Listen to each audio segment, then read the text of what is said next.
The sea breathed like some vast, sleeping leviathan beyond the ragged cliffs of Pike. Gray waves heaved against black stone, spraying brine that tasted of iron and memory. Far below, where the moonlight caught the foam in pale ribbons, the surf roared with a voice older than any king. Euron Greyjoy listened to it from the parapet of the bloody keep, gloved hands resting on cold crenellations of weather-pitted basalt. The night smelled of kelp, wet leather, and smoke, and in the hush between breakers he could almost hear the horn hidden in his solar. Its bronze seems thrumming faintly, as though eager to be wound. He closed his sapphire-blue left eye and let the storm-born wind rake through his hair. Salt threads whipped across his lips. The other eye, black and bright as obsidian, remained open, fixed on the dark horizon where sky and water merged. Some swore that I never blinked. Perhaps they were right. Sleep had become an afterthought since the dream of dragons first set his blood alight. Behind him the keep's doors groaned. Footsteps, heavy and hesitant, approached. Lord Crow's Eye. The voice belonged to Maester Harmune, breath frosting in the chill. A raven from Old Town. The citadel confirms the red comet has returned to the sky above Meereen, brighter even than in King Robert's reign. Many say it bodes a dragon's tail streaking flame across the world. Euron finished, tasting the words like wine. And every omen has a price. Leave me, Maester. The links on the old man's chain clinked uncertainty, but he bowed and withdrew. Euron did not move. He watched until the Maester's lantern glow vanished into stone, then drew a dagger from his belt, slender and curved like a kraken's tooth. With it he nicked the pad of his thumb. A bead of blood welled, dark and viscous. He let it fall, drop by drop, onto the wind-polished merlin at his side. For salt, he whispered, and for sacrifice. His breath carried the words seaward. Some ancient tongues claimed a name spoken over blood remained forever bound to that blood. So he named the sea, the sky, the night, and last of all he named Victarion. Victarion Greyjoy rode beneath a tattered sail of black squid on a deck that groaned beneath heaps of salvaged timber. His ship, Iron Victory, bore scars from the storm that had nearly dashed her against the sisters, and though the leaks were patched and the broken mast replaced, Victarion felt every wound as if it marred his own flesh. A captain's ship was his body, his boast, and his burial shroud should the drowned god will it. He had prayed often of late, yet the god remained silent. The storms grew wilder the farther south they rode, as though the water itself balked at his quest. 5 times he had sounded the dragon horn. Once when the new mast was stepped, again when they sighted Tyrosh's green straits, a 3rd time beyond the disputed lands, and twice more in the boiling seas off Valyria, where smoke still bled from ruined hills. Each blast peeled skin from his lips and left blisters on his lungs, but nothing answered save distant thunder. Still, he would blow it again if that was what brought Euron's promised glory. Glory and vengeance. Victarion flexed his burned hands at the rail. Euron's betrayal with the dusky woman gnawed at him like a hidden rot. He had tried to drown the memory in ale and blood, but hate floated, unyielding. When next they met, he would settle that debt, horn or no. Storm's easing captain, called his first mate, Makoro's white-tattooed lips gleaming in the red dawn. The red priest from Volantis had become Victarion's shadow, feeding him riddles of flame and fate. Makoro claimed the Lord of Light had shown him dragons winging toward a man with smoke in his eye. Victarion did not trust red gods, but he trusted his own eyes. The man's visions kept them alive more than once. How far to Meereen? Victarion growled. 7 days if the winds hold, less with fire in your sails. Makoro's gaze flicked to the great bronze horn lashed against the mainmast. Runes shimmered faintly across its curves. Soon, Lord Captain, the beasts will bow. Victarion's heart hammered with a boy's eagerness and an old kraken's dread. He nodded and stalked aft, boots thumping across salt-slick planks. Yet even as he walked, a strange unease slithered along his spine. The sea smelled wrong, coppery, like blood spilled and left to rot. On Pike, the The moon dipped behind storm-shredded clouds as Euron descended winding stairs to his solar. Iron torches guttered, casting red and blue glimmers across the walls. At the center of the chamber, the dragon horn waited upon a stone dais, its mouth wide enough to swallow a man's torso. Old Valyria's glyphs coiled across blackened bronze like serpents encircling prey. Near its tip, a crack shimmered, sealed with rivets of gold-beaten paper thin, proof of its power. Euron brushed his fingertips along the horn, feeling the faint pulse within. Victarion had used it poorly. The ritual had been incomplete. Legend said the horn must taste blood enough to drown, soul enough to burn, and death enough to silence gods. A mortal's sacrifice alone could not command even one dragon, let alone 3. Euron meant to offer more. In the lamplight waited those who would help him.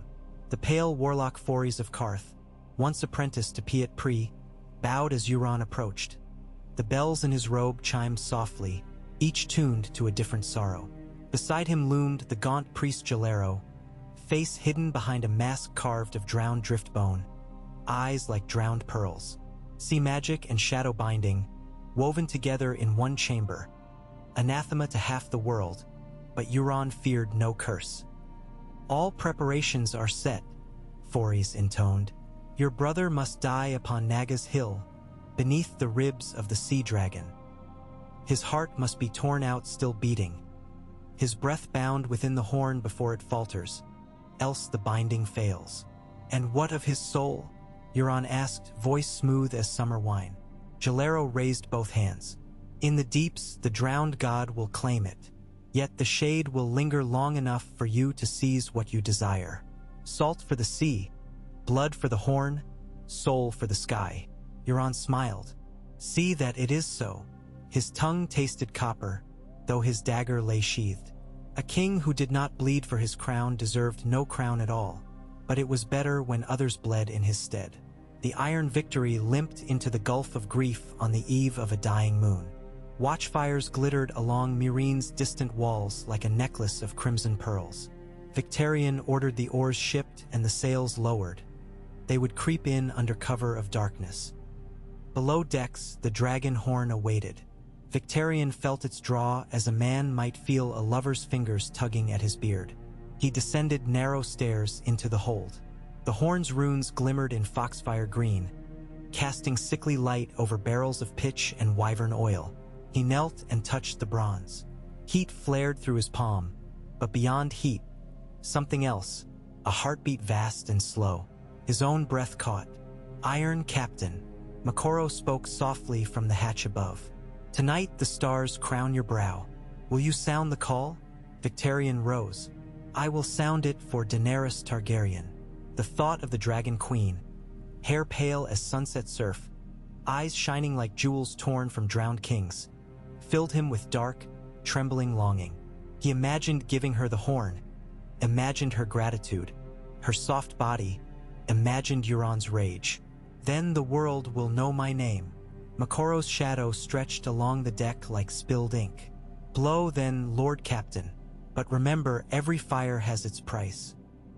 Victarion hefted the horn. His weight bent his knees. He brought the mouth rim to his battered lips and drew breath deep into blistered lungs. When he blew, the note that poured forth was no note at all but a shiver through the marrow of the world. The deck planks shrieked. Iron Victory's prow reared like a living kraken, timbers groaning. The sea itself seemed to recoil. Stars rippled in the sky as though cast upon black water. Pain lanced his chest, flaying heat, knives behind his eyes. He tasted blood and copper smoke. Still he blew, until the horn tore sound from every corner of the hold. When at last the breath ended, Victarion staggered, coughing red froth. The horn rang on the deck, warm as a fresh-forged sword. Moqorro caught him before he fell. The dragons have heard, whispered the priest. In the embers I see wings. Victarion tried to answer, but no words came. He felt his heart thunder once, twice, then stumble. The world tilted, cold. Yet in the dark sky outside, 3 distant sparks flared, fiery streaks arcing northward. Dragons or aught too large to be swallows. They came. Euron stood atop Naga's hill at dawn 2 days later. Pale sunlight spilled through the sea dragon's bleached ribs, staining the ground in prison bar shadows. Around him a circle of ironborn knelt, chanting the old words of salt and stone. At their center lay Victarion, bound to a driftwood altar, wrists slick with tar where ropes bit flesh. He had been carried ashore the previous night, coughing blood, half-conscious. His burned hands twitched like crabs in netting. Forys and Gelero moved about the altar, tracing glyphs in crushed shell and mingled ash. Forys pricked a finger. Blue blood dripped like winter rain, sizzling when it struck the sand. Gelero sprinkled seawater taken from the darkest troughs, water rumored to have drowned a godling in elder days. Victarion's good eye fluttered open. He saw Euron looming above him, shadow stretching down the hill toward the surf. "You," he rasped, voice raw. "What treachery is this? Brother, I bring you glory." Euron stepped close, stroking Victarion's sweat-matted hair. "Your life will kindle power beyond storms." "I brought you the horn," Victarion hissed. "Brought you dragons. And for that I thank you." Euron pressed a finger to his lips. "But do you recall the tales old Mother Hara used to whisper? A kraken grows strongest when it devours its own." He gestured. Ironborn lifted the horn onto the altar's edge, mouth pointed at Victarion's face. The bound man fought, muscles straining. Blood seeped where ropes cut. "Curse you, Crow's Eye. May the drowned god welcome you to his halls with stately pomp," Euron finished. He drew the kraken-toothed dagger, its curved edge black against rising sun. To the assembled priests he said, "Begin." Forys' bells rang, a mournful peal. Gelero intoned words guttural and cold. The circle of Ironborn voiced the prayer of slaughter. What is dead may never die, but rises again, harder and stronger. Their chant rose, beating like surf. Euron sleched Victarion est. Blood burst, hot. With swift strokes he carved a channel to the heart. Victarion screamed. Raw, animal. Abruptly cut as Gelero's bone mask plunged flensing knives into the wound, parting ribs. The sea wind carried iron stench across the hill. When the heart emerged, glistening and pulsing like a crimson shell, Euron seized it. He raised it high.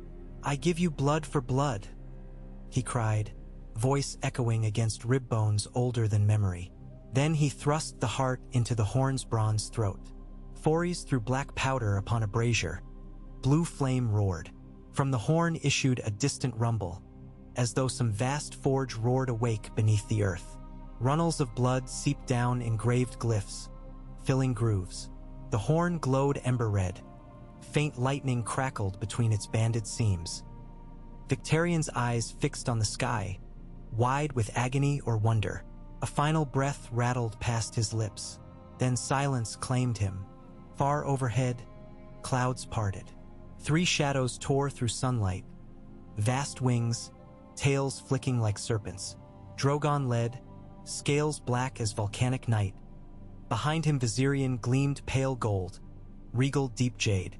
They circled, screeching fury, flames spouting in molten coils. The Ironborn shouted, half mad with awe. Some dropped to their knees in terror. Euron alone laughed, teeth white against salt-dark beard. He pressed his blood-soaked hands to the horn. "Now they come," he whispered, "and now they bend." He brought the horn to his lips. As he inhaled heat-stabbed lungs. Yet he felt no pain, only rapture. The first blast burst forth like a tidal roar, skirling across sky and sea. Below, breakers exploded against rocks. Above, Drogon faltered mid-turn, beating wings in sudden confusion. The other 2 shrieked, weaving about their brother. Euron drew breath again. His vision blurred. The world around him shimmered. A second blast split the air, deeper, more primal, the very voice of Earth's molten heart. Scales cracked. Lightning danced across Drogon's hide as though some invisible hook pierced flesh. Viserion's cries tapered to a trembling keen. Regal's wings shuddered. Euron exhaled smoke. Blood trickled from nose and ears, but he stood exultant, arms wide. He felt their minds. 3 furnace hearts beating in distant chests. 3 titanic hungers. 3 flames that yearned for wind and war. He felt their fear and their obedience. One final breath. He blew a 3rd time. The horn fractured with a sound like mountains rending. Shards of bronze shot outward, slashing the air. Fire washed over the altar, consuming Victarion's corpse in a blaze of green-blue. Euron's tunic ignited. Sparks danced across his beard, yet he did not flinch. Above, Drogon roared, a roar that shook the ribs of Naga and set gulls screeching from distant cliffs. Then, inexorably, the black dragon began to descend. Victarion and Rhaegal followed, smaller wings slicing wind in spirals about their brother. 3 titans stooped toward the hilltop, trailing embers. Euron Greyjoy stood unmoving, arms raised in a gesture of welcome and dominion. As shadow engulfed him, his blue eye flashed, bright as a cold star burning at the edge of the world. The dragons alighted upon Naga's hill like thunder given form. Drogon's talons crushed driftwood ribs to splinters. Viserion's tail lashed, shattering cairns. Steam hissed where flame met damp sand. Euron faced them, clothes smoldering, hair singed, but eyes alive with mad triumph. For a heartbeat, silence reigned. Then Drogon lowered his massive head, nostrils flaring. Smoke curled from blackened lips. "No," Euron whispered, voice ragged. "You are mine." He stepped forward. The dragon's pupils narrowed to burning slits. The heat was staggering, baking marrow and boiling sweat. Yet Euron walked on until scales filled his vision. He touched them. They burned, but the burn felt holy. Behind him, the Ironborn murmured prayers to drowned gods long forsaken. Some wept, some fled, stumbling down the hill in blind terror. But Euron only smiled and spoke, in a tongue older than Valyria. The words scratched into the horn's ruins. Drogon shuddered. A growl rumbled through his colossal frame. Victarion hissed, wings mantling. Rhaegal's eyes glittered like emerald fire. Euron repeated the command, pouring will through every syllable. And the dragons knelt. Great heads dipped, jaws clattering shut. The hill shook as mighty limbs folded. Euron's laughter cracked across the dawn. He turned to the warlock and the priest. "Fetch my armor," he commanded. "Have Naga's hill cleared and salted. Tonight we sail for King's Landing, and this time we shall not arrive unseen." Euron climbed upon Drogon's bowed neck, boots finding purchase amid ridged scales. He settled between dagger-sharp spines. A final glance down found Victarion's remains, now ash swirling upon morning wind, mingling with horn fragments. Blood, soul, salt, all had been given. The dragons spread wings wide. With a concussion like the hammer of a wrathful god, they leapt skyward. Sand and bones whipped into cyclones. Ironborn crouched, shielding eyes. Euron rose with them, cloaks snapping, laughter swept away by roaring wind. Below, the Iron Islands dwindled to specks amid white-capped seas. In the vault of dawn, Euron Greyjoy rode the first of 3 dragons, his brothers in fire circling close behind. Eastward the sun clawed its way above ragged clouds, setting the world ablaze in crimson and gold. Euron tasted that fire on the back of his tongue and found it sweeter than any wine, sharper than any steel. The world lay before him, trembling, unready, and he was its king. Far from Pike, Daenerys Targaryen stood atop Meereen's great pyramid, wind tugging silver-gold hair across her cheeks. Her eyes lifted to the western horizon, and there, beneath the paling comet, she saw 3 streaks of darkness coursing east, so small against the sky. Yet her heart knew them as surely as a mother knows her children. "Drogon," she whispered, pulse quickening. "Victarion, Rhaegal, why did they fly apart from her? Who commanded them now?" In her chest blossomed dread, and a flame of hard resolve. She turned to Ser Barristan Selmy, white cloak snapping behind him in the breeze. "Ready the fleet," she said. "The game has changed. We sail for Westeros at once." Below, Meereen stirred as bells tolled the morning hour. Above, the dragons wheeled, black silhouettes against widening sky, wings beating like thunderclouds birthed from storm. Between them and Daenerys, across thousands of leagues of restless ocean, sailed one man with a cracked, but still beating heart of drowned iron and dreams ablaze with conquest. The dance of dragons had begun anew. The wind off the sunset sea howled like a dirge, raking Pike's jagged towers with sheets of rain that tasted of ash. From the saddle ridge between Drogon's shoulders, Euron Greyjoy felt the storm hammer against him, each gust a test of the iron sewn into his soul. Drogon rode the gale as if born to it, sweeping above swells that rose like midnight mountains, wings carving channels of turbulent air. Far behind on the horizon shimmered two smaller shapes, Victarion and Regal, keeping station as obedient shadows. Every beat of their pinions thrummed through Euron's bones, a rhythm older than his own heartbeat, a music that promised a crown forged of fire. He urged Drogon lower. The dragon answered with a rumbling growl, tipping into a shallow dive until spray from breaking waves peppered Euron's face. Salt stung the raw edges of his ear where molten bronze had grazed him when the horn shattered. He welcomed the burn. Pain meant life and life meant triumph. He leaned forward, speaking nonsense syllables filched from Valyrian spells half-remembered, half-invented. Drogon banked toward the iron fleet stretched beneath like a blackened necklace. Ships bobbed in mad disorder. The silence, long oars pulled in, sail furled but crew cheering wildly at their lord's return. The Storm Reaver and Black Tendril listing from collisions in the chaos Drogon's arrival had sown.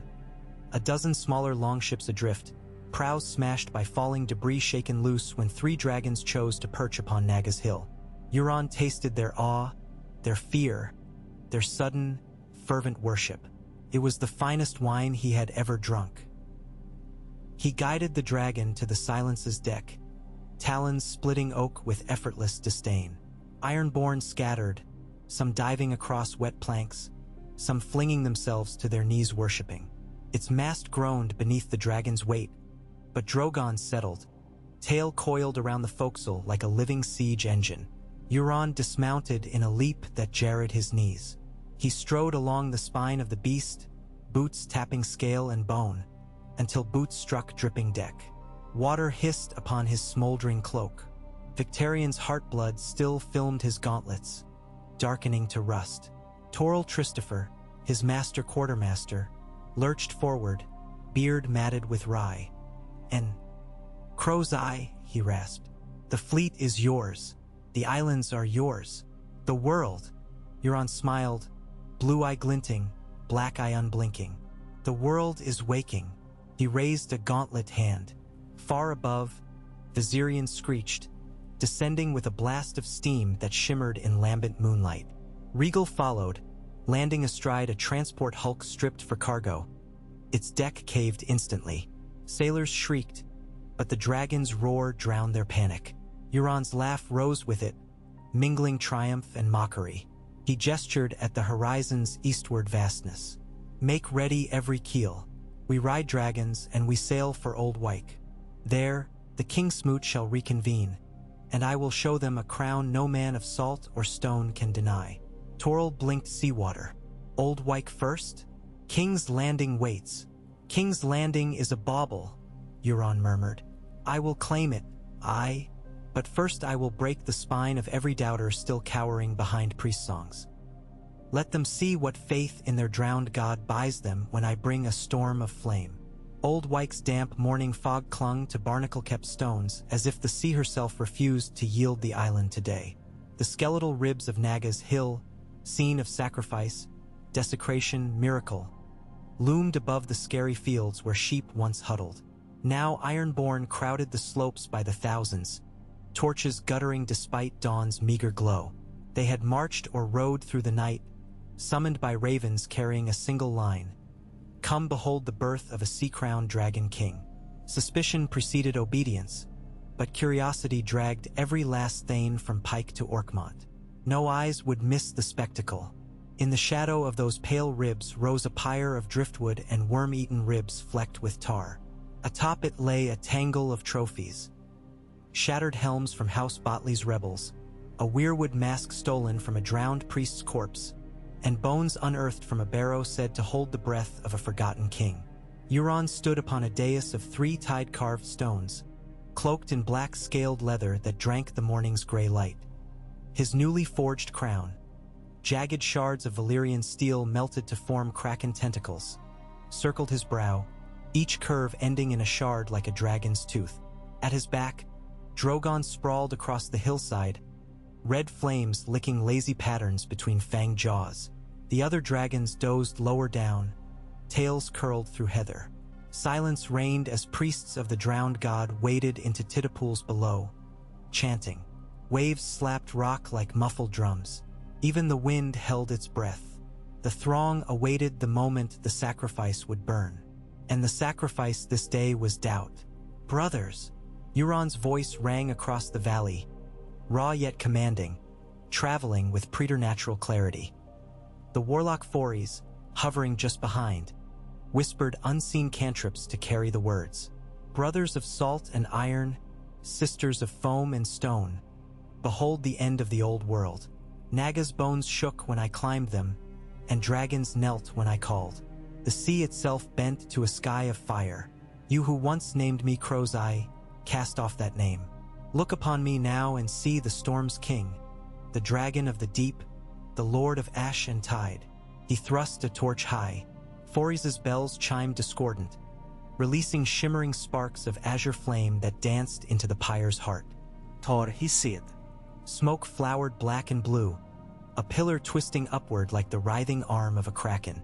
Within seconds the heap roared with heat, and from its peak the shards of iron, wood, bone glowed molten. Ironborn stared, mesmerized, backs arched, some carved lines across their forearms, mixing blood with rain in homage. In the crowd's heart, priests of the drowned god closed eyes to murmur prayer, but words faltered before rising plumes of unnatural flame. Euron paced the dais's edge. Listen to the bones of your fathers. All their drowning, all their dark prayers, bought you only these scoured rocks. I give you wings. Take them, or drown forever in mediocrity. A hiss erupted near the front rank. Lord Dunstan Drum, narrow-eyed, scarred by a Myrish blade decades earlier. His voice carried like a gull's scream. Tricks and wildfire. You mock the drowned god with sorcery. Dragons are land-born beasts. What have they to do with the sea? Euron gestured. Visirion's head reared, eyes pale gold. The white dragon exhaled a plume of fire so hot the air wavered. The blast struck a granite outcrop above Drum's head. Stone exploded, raining shards. Thunder of cracking rock rolled through the ranks. Drum stumbled, half blind, blood scoring his cheek. What has the sea to do with flame? Euron roared. Everything when the waves boil at my command. Oppose me, Dunstan Drum, and learn how quick a dragon's fire turns bone to salt. Drum sank to his knees. One by one, other captains followed, some out of terror, some out of calculation, all out of inevitability. Their swords rang against stone, a tide of surrender. Euron lifted his arms. Swear it. Swear by salt and by storm, by the drowned gods and the burning sky. Swear to follow me. In return I give you conquest. Gold to fill every hold, slaves to man every oar, and lands fat as fry bellies ripe for reaving. Swear! The shout climbed, a broken roar that became a unified thunder. We swear! The clamor rattled Naga's ribs, reawoke sleeping dragons, shook the pyre's smoke into spiraling glyphs. Euron closed his eyes, savoring the resonance. Warm as blood, sweet as spiced wine, eternal as tide. When he opened them, he found Asha Greyjoy watching from a perch near the field's fringe, face unreadable. Once she had been the hope of those who opposed him. Now uncertainty flickered in her gaze. He smiled, lips curling around secrets. Come, sister, he murmured under his breath. You will bend as well, one way or another. On the Great Pyramid's terrace in Meereen, Daenerys Targaryen felt the east wind sting her cheeks as Grolio's swiftest vessel raised anchor. Below, her unsullied filed onto pier bridges in disciplined columns, their spears like a rippling silver field.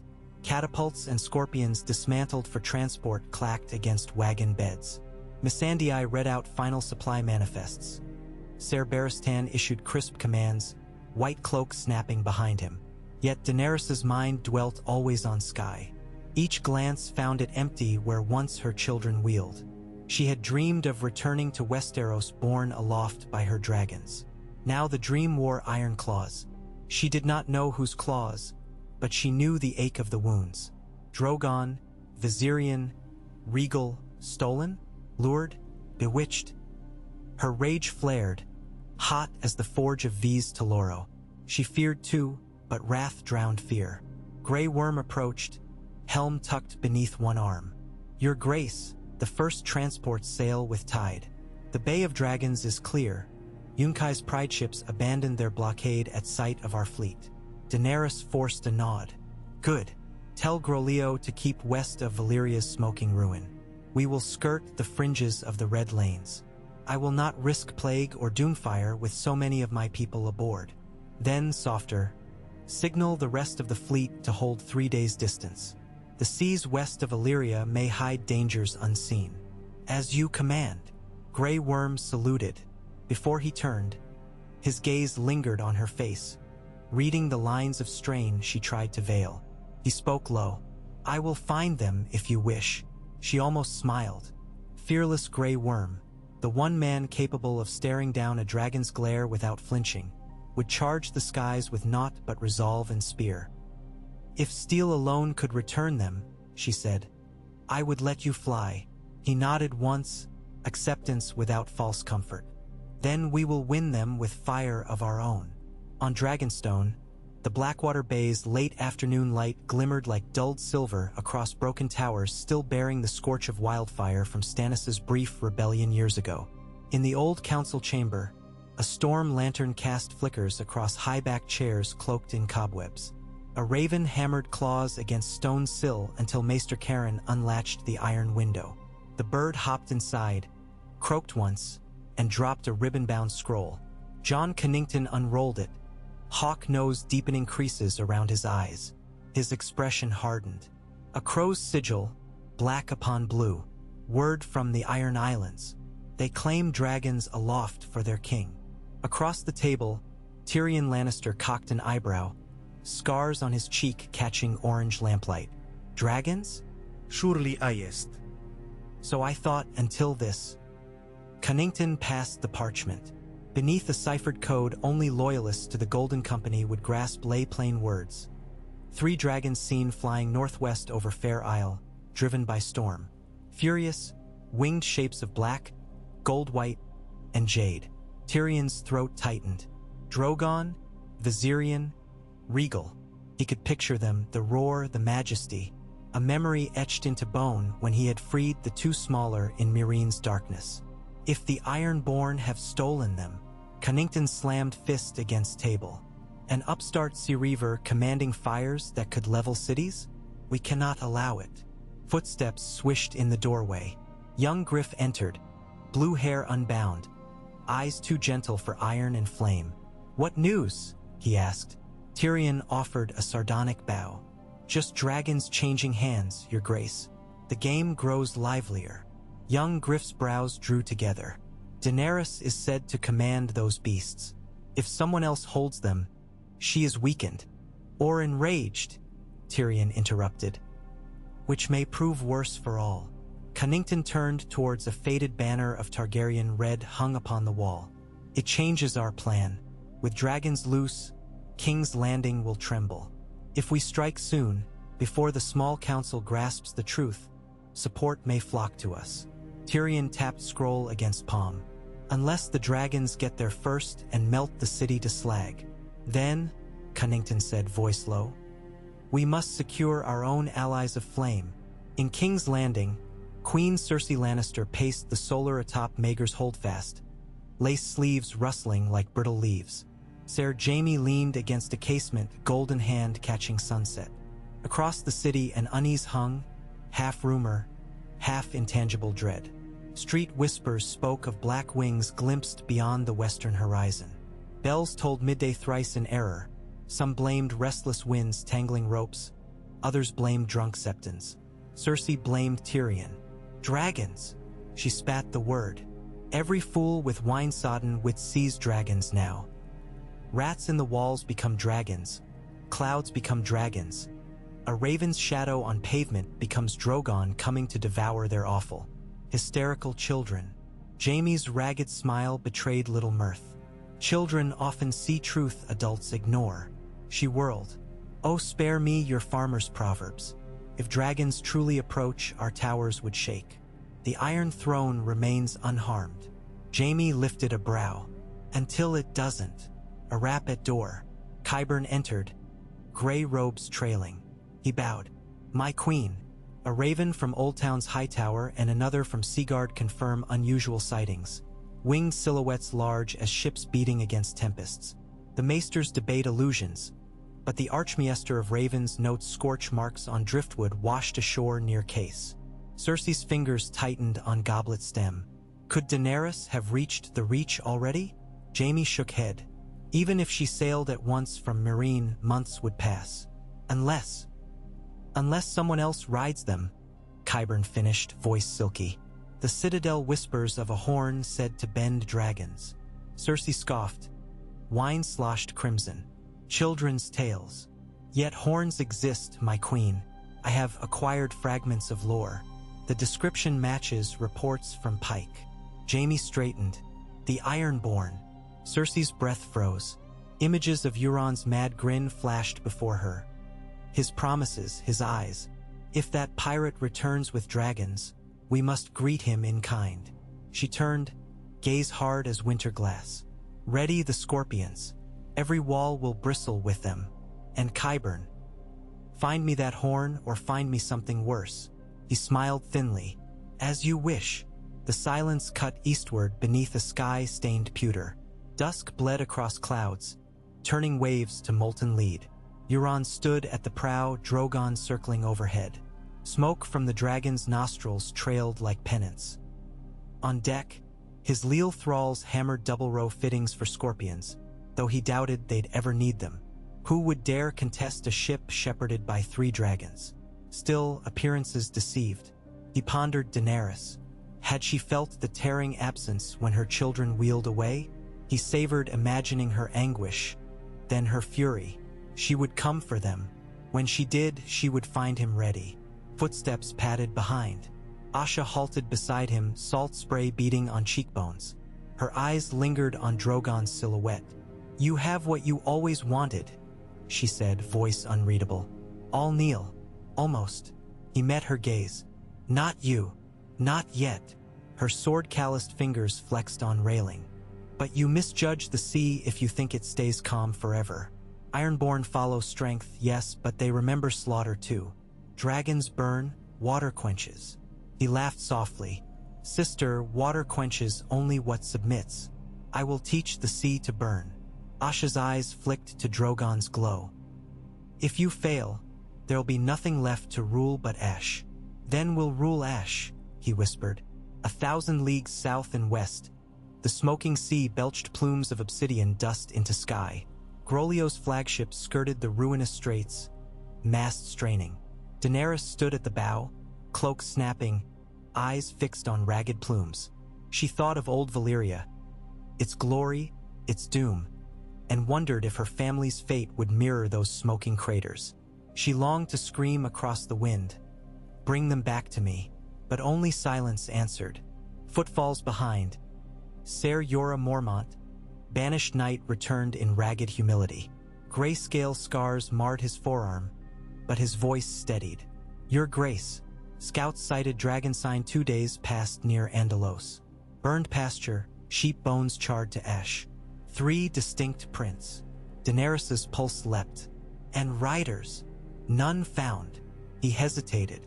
But fisherfolk claim a black sail glimpsed at dawn, hull carved like a kraken's beak. Euron. She tasted the name like poison. We follow. My queen, Jorah warned. The route leads across storms fierce enough to swallow fleets. Ships will founder. We follow, she repeated, gaze never wavering. If storms rise, I will lash myself to the mast. I will not turn away. Yora's shoulders sagged. Then we will lash ourselves beside you. Across untouched sky, clouds massed, violet-tinted, as if evening prepared to unwrap thunder. Daenerys whispered a prayer, to R'hllor, to the Seven, to any god who cared for mothers parted from their children, and held fast to the prow while the ship knifed onward. In King's Landing's flea bottom, a child named Bara darted through alleys with a bundle of stolen loaves. Above, traders gaped toward distant heavens where the last blush of daylight flickered against something vast and dark. Bara followed their gaze and froze. High above, three-winged shapes glided on air currents, silhouettes stark against first stars. A hush fell over the courtyard. Dogs ceased barking, drunks lowered mugs. In that breathless moment, the city knew dragons were real again. Then the scream started, one voice, then a crowd's shrill chorus. Bells clanged, echoing off stone. Bara dropped her bread and ran as guards shoved throngs under archways, shouting for order. Over the Red Keep's tallest tower, black wings swept once. A thermal carried the beast back toward bay, but the vision remained etched on every eye, a shadow promising fire. In Maegor's holdfast, Cersei watched from balustrade, knuckles white. Qyburn stood at her shoulder. "They are here," she whispered. "He is here." Qyburn's reply was drowned by the first deep roar that shook chandeliers. Euron soared astride Drogon past the spired gatehouse of King's Landing. The dragon's scream rolled like thunder over towers, bowing cypress groves before red walls. Behind, Viserion and Rhaegal flanked the fleet's vanguard, their passes low enough to rattle shutters loose in Street of Sisters. Scorpions fired, iron bolts streaking skyward. Some glanced off scales. One lodged near Drogon's rib, embedding shallow. The beast bellowed, swung tail.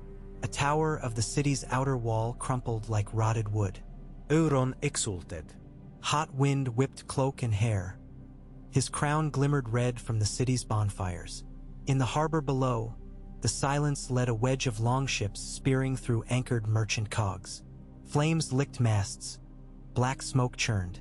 He guided Drogon higher, surveying. The Red Keep's silhouette rose ahead, fat with memories of Targaryen rule. Tonight, a Greyjoy would replace dragon banners with kraken sigils. He fancied the irony delicious, but then he saw a glint. Atop Aegon's high hill, a massive scorpion twice the size of those he'd broken below, crewed by 50 men, crank arms spinning, pivoted slowly toward him. At its heart, gleaming iron tipped with poisoned black glass, an obsidian coral longer than a warhorse. Forrest's bells had not foreseen that, nor had he. He leaned into Drogon's neck, whispered a command. The dragon banked, claws raking stone roofs, sending shards into streets. The scorpion loosed. The bolt sliced air with a shriek, missing by a dragon length but clipping Viserion's wing behind. White scales flew, blood spattered rooftops. Viserion shrieked, spiraled, righted, but a smoky gout fled the wound. Euron cursed. Rage boiled. He turned Drogon mid-air, dive-bombing toward tower and scorpion. Soldiers scrambled. A second bolt clanked into place. Drogon's jaws split, the roar of released hell, a torrent of flame searing stone to glass. The scorpion dissolved in incandescent fury. Men screamed, silhouettes blackening, then gone. But from courtyard archers poured, loosing barbed shafts dipped in wildfire. One struck Drogon's neck joint. Liquid green ignited, crawling over scale like hungry maggots. Drogon thrashed, bucked. Euron clung, knuckles bone white. Heat seared boot leather to stirrup spikes. And from city's northern wall, horns sounded. Not dragons' call, but trumpets of men. The gates thundered open. A host in crimson and gold streamed forth. Lannister spears, glittering under torchline. At their fore, a tall rider in gilded plate bore King Tommen's banner. Yet the lion standard was riven by a black slash. Euron grinned, det bared. War comes in earnest. Outside Dragonstone's narrow harbor, young Griff's flagship skied its lanterns in a coded pattern. War galleys answered, forming wedge formation. Tyrion stood at railing, clutching goblet despite churning seas. A messenger breathlessly relayed. Dragons in King's Landing, Greyjoy banners. Cunnington's face hardened. Orders snapped to reposition. Tyrion drank deep. Well, he muttered. The city's on fire again and I'm missing the show. Gods have no taste. Beside him, Rawley Duckfield asked, "What now?" "Now?" Tyrion wiped wine from beard. "Now we decide whether to be saviors or jackals. Whichever tastes better." Cunnington strode past, cloak streaming. "Our moment is now. We sail at once. Storm or no." Lightning spidered across sky, reflecting in Tyrion's mismatched eyes. Sails will tear. But Cunnington was already shouting for drums. Tyrion's pulse quickened at the thought of dragons and Ironborn ransacking the capital. For once, he felt sorry for Cersei. Almost. At sea, Daenerys' fleet lay 3 days behind a storm line that moved like a living wall. Rains hammered deck planks. Yet between thunderclaps, her crew heard distant oars echoing eastward. Beside Daenerys at prow, Yora strained to catch shapes in washed-out sky. Lightning flared, illuminating something vast. Wings? Or imagination? Daenerys whispered, "Hold on, my children. Ikome." Light faded. Storm swallowed them. She closed eyes, letting rain wash salt tears from cheeks. In the throne room of the Red Keep, beneath vaulting columns carved as leaping dragons, Euron marched over charred red carpet. The Iron Throne awaited, swords dulled and twisted in night's misfit glow. Flames guttered from toppled sconces. Smoke blurred the high windows. Cersei Lannister stood upon the dais, gown scorched, hair tangled. Red Keep guards ringed her, shields raised though courage faltered under dragons' roars outside. Qyburn lurked near a side stair, silent as a spider. Euron's boats left wet smears. He peeled char from cheek where Drogon's blowback had kissed him. "My sweet queen," he purred. "I promised you a gift. Do you like it?" A distant crash shook floor, punctuating jest. Cersei's chin lifted. "You bring chaos, nothing more. Chaos is a ladder," he said. "Climb if you dare, otherwise kneel." Her laugh was brittle glass. "I kneel to no pirate." He shrugged. "Then burn." He turned, gestured. Doors burst open. Viserions' wounded bulk pressed muzzle into hall, one eye shining death. Soldiers shrank. But then a sound, the echo of hammered bronze, a rhythmic chant grew. Down corridor beyond opposite arch stormed a wedge of golden armor. Lannister house guard led by Jaime himself. His sword, Widow's Wail, gleamed. At his side thundered the mountain. Ser Robert Strong, silent, monstrous. Jaime's voice rang. "Step away from my sister." Euron's smile widened. "Ah!" The crippled lion hunts still. He drew Nightfall, Valyrian blade wreathed in onyx tracery. Sparks leapt as steel met marble railing. "Come then. Let's see which legend ends tonight." They met beneath the Iron Throne's shadow. Jaime's parry rattled bone. Euron's riposte hissed. Sparks showered. Around them, guards clashed, chaos fracturing into screams.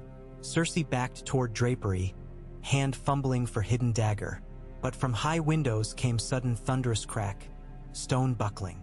Drogon burst through ceiling fountain of rubble, wings unfurling in the throne room's vast air.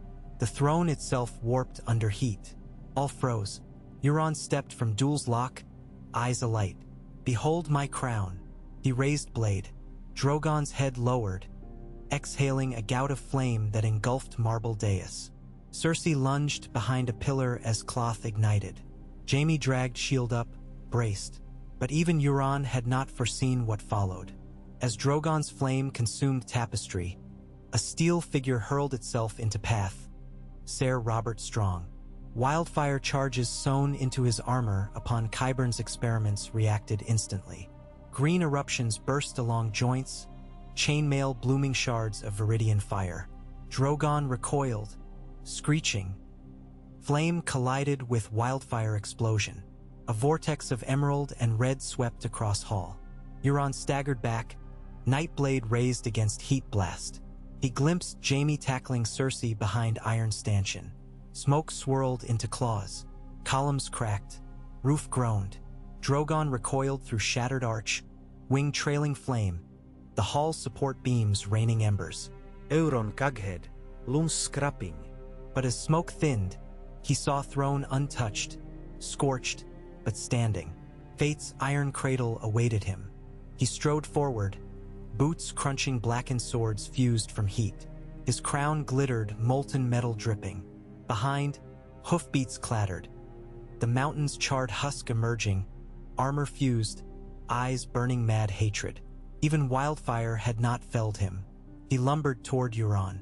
Euron swung nightfall.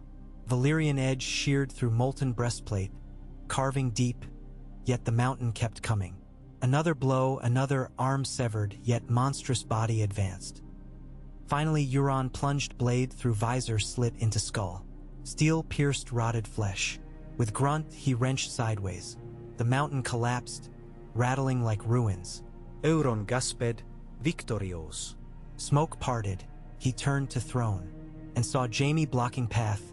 Gold hand melted to scorched shield, sword trembling. Blood trickled from brow. "You'll not sit there," Jaime whispered. Euron est headlaugter. "I already sit on dragons, on storms, on destiny. Move aside." One hand. Jaime lunged. Their swords sang, echoes lost in collapsing arches. For long minutes they dueled through drifting ash, steel whispering promises. Jaime's skill still deft, but fatigue slowed arm. Nightfall cut ribs, then thigh. Jaime fell to knee. Euron pressed blade to Lannister's throat. "I win." Jaime's eyes, resigned, defiant, lifted. "Then bring dawn with it." Before Euron could strike, a blast of horn reverberated from distant bay. A single, ancient note, deep as Earth's core. Euron frotse. No man sounded that horn. It lay shattered on Old Wyke, yet he heard it inside Marrow. Drogon roared outside, wings buffeting battlements. Asha Greyjoy strode into hall, wind-tossed, armor dented, horn fragments strung about neck like macabre necklace. She carried an axe. "Brother," she shouted, "you break the world, but the sea breaks back. Victarion falls, Regal bleeds. The fleet burns by green fire. Your dragons bend only while blood price holds, and your blood runs out." Euron's laughter cracked into snarl. He whirled toward her. Jaime seized moment, slashing upward. Steel scored Euron's greave, deep, but did not cripple. Euron kicked, sending Jaime spraveling. In that heartbeat of distraction, Drogon crashed through hall again, tail smashing columns. His eyes, once clear, now swirled with confusion, as though some dread chord thrummed within. Euron sensed control fraying, as rope parting one fiber at time. Panic flitted. He looked to Asha, to shattered horn shards, to vision of Victarion's heart pulsing within Bronn's throat. Could sacrifice slip? Could soul's tether degrade? Outside, a second horn blast boomed, distant, but of same pitch. The room's torches guttered as if in sudden vacuum. Drogon's wings sagged, pupils dilated. He shook head violently. Euron felt a tearing in chest, as though invisible hooks jerked. He staggered, gasping. Nightfall clanged to floor. Asha's axe whirled. With cry of reclaimed legacy, she closed gap. Jaime, clutching broken chair leg, pushed himself up, but thunder overhead eclipsed all. The roof yawned open, burned beams giving way. Through gap, a slender black silhouette swooped. Not dragon, but a sleek, sharp-winged craft. Daenerys's wyvern-proud flagship scout glider repurposed by Tyrion's design, harnessed to its keel. A massive chain tipped with barbed anchor of Valyrian steel. Atop hull crouched Daenerys herself, silver hair streaming. She leapt, chain whipping. Anchor smashed onto Drogon's neck spine, driving deep. Drogon roared confusion, pain. Daenerys landed upon his shoulder ridge, hands pressing to scales. Her voice rose in high Valyrian. Words of comfort, command, love. The horn's phantom echo ceased. A hush swallowed the hall. Drogon's eyes cleared, storm clouds lifting. He recognized her. With strangled cry, he lowered head to nuzzle. In that motion, bond reforged. Euron screamed Denial. He lunged for nightfall, but Asha's axe met his thigh. Tendon severed, he collapsed. Jaime kicked weapon beyond reach. Daenerys slid down Drogon's shoulder, boots hitting broken flagstones before Euron. She regarded him, violet eyes widening at crown of kraken-wrought Valyrian shards, at madness burning there. "You stole my children," she said, voice trembling like calm before cyclone. Euron spat blood. "I borrowed. I would have repaid fire for fire." She shook head slowly. "You played with forces you never understood." He laughed, but cough became spasm. Blood splattered lips. "Understanding is for maesters. Kings take." Daenerys looked to Asha. "Justice." Asha's gaze hardened, yet she lifted axe, then lowered. "He is my brother," she said, pain-coloring words. "Blood for blood is our way, but we judge our own." Daenerys nodded, eyes softening. "Then judge." She stepped back. Asha swung. The blow shivered through hall, echoing like anchor chain cut. Euron fell silent, crown rolling across floor, ringing steel upon steel. Outside, wildfire still raged in bay, but dawn's first blush painted sky rose gold. Regal wheeled above burning ships, wounds staunched by wind. Viserion perched upon collapsed tower, wing bleeding but alive. Drogon crouched upon Red Keep's tallest turret beside Daenerys, who gazed over city. Smoke pillars rose from shattered markets and blackened docks, yet King's Landing still stood. From portcullis below emerged refugees, soldier and small folk, Ironborn and Westerlander alike, astonished by sunrise unmarred by dragon's wrath. Daenerys lifted spear high. A hush spread. Her voice carried, "You have seen dragon fire. Now see dragon mercy. Lay down arms, rebuild, and bend knee. Not to fear, but to a dawn of ash turned fertile." Her vow rolled over broken city. Some wept, some prostrated, many simply stared. The day would decide what oaths they made, but hope shone amidst ruin. On parapet across court, Asha watched flames dim. She felt weight of new scars, of throne unclaimed. Yet she breathed free of Crow's Eye's shadow for first time since childhood. She wondered what Ironborn might become without Dragon's whispering blood. She did not know. Tyrion entered courtyard, limping past rubble. He saw Daenerys silhouetted against dragon wings and sighed. "Late to the feast again," he muttered, but a smile tugged at lips. Behind him, Jon Connington hoisted young Griff's torn banner, uncertain. Plans changed. In shadows of Inner Keep, Jaime knelt beside Cersei where healers bound scorched arm. Brother and sister shared glance bereft of barbs, two survivors staring at future paved with charred memories. Sunlight spilled warm across cracked floor, and high above, Drogon unleashed a final roar, not of conquest, but of reclaimed bond. It echoed across bay, across fields, across the hearts of all who heard. The game of crowns shifted anew, pieces flung across scorched board. Yet for a heartbeat longer than any war, sky and city held still, balanced between ruin and rebirth. Under wings of dragons returned to their mother, and ash where a mad kraken's dream lay silent. Ash drifted over the Red Keep like black snow, settling on cracked flagstones, swirling in drafts that whispered through shattered archways. Throughout the night, smiths' forges howled in every courtyard, churning a river of sparks beneath wounded towers. The laboring clang of hammer on steel rose with the dawn, steady, urgent, almost desperate, as if iron itself could stitch the sundered realm together before it bled out. Yet the city's heartbeat remained a sickly flutter. Entire districts still smoldered. Columns of gray smoke curled skyward, veiling sunrise behind a mottled veil. Storm crows circled, drawn by the stench of char and death. Within the Hall of Visions, the long chamber once used by Maegor to display trophies of conquest, Daenerys stood wrapped in a simple cloak of charcoal wool. She had slept barely an hour on a rolled blanket beside Drogon's resting flank, but her violet eyes had not dulled. Instead they glittered, brittle as hoarfrost, as she surveyed a makeshift council arrayed before her.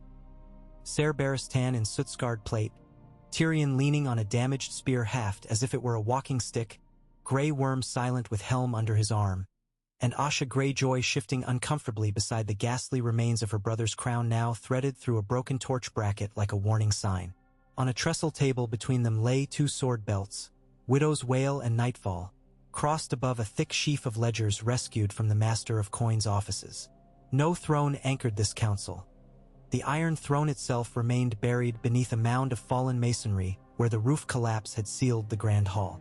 Somewhere underneath, steel and bones lay fused, and no one yet dared dig.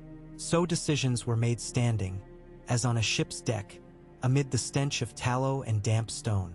Tyrion was speaking, voice hoarse from smoke inhalation yet sardonic as ever. "The first order of business, your grace, is bread. Fire consumed 5 granaries along the riverfront. With your permission, I'll dispatch riders north and west. House Tyrell's storehouses in Bitterbridge are untouched. The river is still navigable once debris is cleared. Starving subjects will not wait on legitimacy debates." Daenerys inclined her head. "Send the riders, offer to pay in silver, and promise them restored trade routes once planting resumes." Tyrion half smiled. "Restoring routes will involve those Tyrell ships presently blockading Brightwater. But I'm sure they'll come around when dragons cast shadows over their vineyards." Grey Worm cleared his throat softly. "Unsullied can escort wagons within the walls. We took 300 prisoners yesterday, mostly Euron's reavers. They will clear streets or starve in chains." Daenerys nodded acceptance, then shifted her gaze to Asha. "And the Iron Islands? Your uncle's followers still hold half the harbor. Will they yield?" Asha's shoulders stiffened. She looked every inch a daughter of Pike now. Leather jerkin patched where wildfire sparks had eaten through, salt crust in her hair, knuckles scraped raw from hauling lines when her longship Harlaw's Hound rammed Euron's flagship. "They'll yield if I command," she said. "But they'll want the bodies of their dead, and ships to sail home. Let them have both. Salt wives and thralls they'll not demand when the sea itself tastes of dragon flame." Ser Barristan bristled. "You presume too much. Your fleet struck first blood at Dragonstone before this war erupted. Letting those killers return home invites more raids." "A tide kraken still slithers," Asha answered, voice flinty. "But one returned maimed is a tale that breeds caution. I have seen ironborn lords sworn to vengeance break when they hear their sons howled beneath dragon fire. Prison them here and you feed their legends. Return them singed and empty-handed. You sow despair." Daenerys weighed that. Her mind replayed the moment Asha's axe had fallen on Euron. The way gray eyes had shuddered against horror even as the blade severed life. Mercy wrapped in iron. She turned to Tyrion. "Draw terms," she ordered. "The Ironborn may depart minus weapons, sails, and masts. They will row home and speak of fire and justice." Tyrion tappet spearhaft. "Rowing will keep their arms occupied." He scrawled notes with a quill salvaged from the ashes. A hush descended, broken by distant shouts in the courtyard as another section of wall crumbled. Dust drifted through broken glass panes. The faint rumble of smaller aftershocks still haunted King's Landing, stones shifting in their centuries-old beds as if the city itself could not settle after the night's convulsions. Ser Barristan turned toward the open arch where 2 shadows shifted. "Bring them." 2 Unsullied advanced, guiding Jaime Lannister with shackled wrists and Cersei beside him, draped in a scorched velvet cloak. Jaime's limp had worsened overnight. His wounded leg oozed through makeshift bandage, but his back remained straight and chin high. Cersei's eyes burned fever-bright. Her once luxurious hair had been singed to uneven tufts. She clutched the remains of a goblet as if refusing to let go of some last emblem of power. Daenerys regarded them in silence until the guards halted. Sunlight found a gap in storm clouds, laying a pale bar across the marble floor, and in the beam dust motes danced. "I will hear you," she said. Cersei's voice cracked like dry reeds. "I hear my accuser has thieves and reavers for counsel. Why am I here rather than with my son?" Tyrion answered, "Because your son is dead." Cersei flinched, the blow finding its mark despite her armor of disdain. "You lie. Not this time." Tyrion's voice softened. Tommen died hours after the wildfire detonations. Stone struck him during the rush to the shelter tunnels under Aegon's high hill. He never regained consciousness. Cersei swayed. Jaime took a step toward her, but soldiers blocked him. Her eyes fluttered closed. When she opened them, they brimmed with a fury so raw it seemed to strip years from her face. "I will burn this city to avenge him." Daenerys's gaze hardened. "You have no city left to burn. I offer you mercy. Confinement, a fair trial, or a ship to exile." She glanced to Jaime. "If your brother vouches for your good conduct." Jaime met her stare. His gold hand hung limp at his side. A smear of dried blood darkened cheek and temple. "She is my sister and queen. I'll keep her safe from vengeance wolves. But I cannot promise she will not bare her teeth. Not if the leash jerks too tight." Cersei laughed, brittle. "Listen to him." Bending knee to the usurper. Jaime's jaw flexed. "You bent the knee to madness when you let wildfire caches ignite under the city a second time. How many died? How many children?" He turned to Daenerys. "Give me the dungeons of the Red Keep for house arrest. No man enters without my leave. I'll guard her with what knights remain loyal to honor, not gold." "Honor," Cersei spat. "You killed our father for a whore." Jaime flinched but said nothing. Daenerys inhaled slowly. The chamber felt colder, though the forges outside still roared. She spoke at last. "Very well. 7 knights you trust shall guard the old black cells. You may have enough men for that." Ser Barristan cleared his throat. "Your Grace, the realm must see justice. The sparrows will demand it. The lords will demand it." Daenerys's gaze never left Jaime's as she answered. "Justice must walk in step with peace, else it limps. The realm bleeds already. Let this be the plaster." Tyrion closed the ledger. "Then we will announce that Queen Cersei stands accused of crimes against the realm. She will be tried after the harvest, when supplies and spirits rise." Cersei opened her mouth, but words failed her. Perhaps grief strangled her voice. Guards turned her gently but firmly, leading both twins away. Jaime did not glance back. Perhaps he knew he could not weather the look in Daenerys's eyes. So like his dead King Aerys, yet so unlike. When the hall quieted again, Tyrion exhaled. "The city may breathe easier, but Westeros will not." Daenerys looked toward distant shuttered windows beyond which Blackwater Bay glittered under morning sun. "No," she said, "the winds still turn." Beyond the city walls, refugees trudged across muddy fields scarred by fire, their meager bundles of possessions clutched tight. Smoke from cooking fires mingled with the tang of drifting ash. Septons chanted among charred trees, blessing graves dug in haste. Yet as noon rose, a chill marred the air. Rumor flew down the Rose Road on galloping hooves, telling of a shadow host pushing south. Banners gold and black striped with red fox heads, wings of silver falcon, bright green tridents. The river lords had broken camp, marching to reclaim their liege city. And further east a different column moved. Elephants from Volantis, Golden Company veterans marching beneath the black dragon of young Griff. Connington's fleet had slipped the gullet, landing in Crackclaw Point at dawn. When word reached the Red Keep, Daenerys summoned her council once more. This time they gathered in the scorched remains of the throne room atop loose slabs of masonry.